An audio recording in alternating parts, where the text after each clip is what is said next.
چپ ہی رہنا. کسی بشر میں اگر جو ہزار خامی دیکھو تو چپ ہی رہنا. کسی بشر کا جو راز پاؤ یا عیب دیکھو تو چپ ہی رہنا.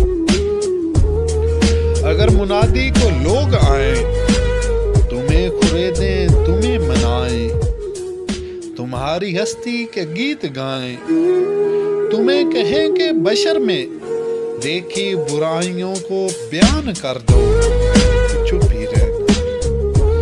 جواز یہ ہے دلیل یہ ہے ضعیف لمحوں کی لغزشوں کو, حرام ناطے کی قربتوں کو, ہماری ساری حماقتوں کو, ہماری ساری خباثتوں کو.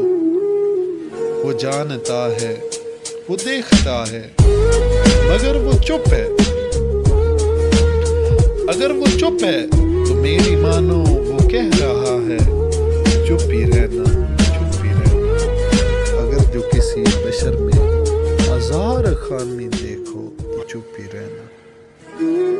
خاموشی ایک عبادت ہے.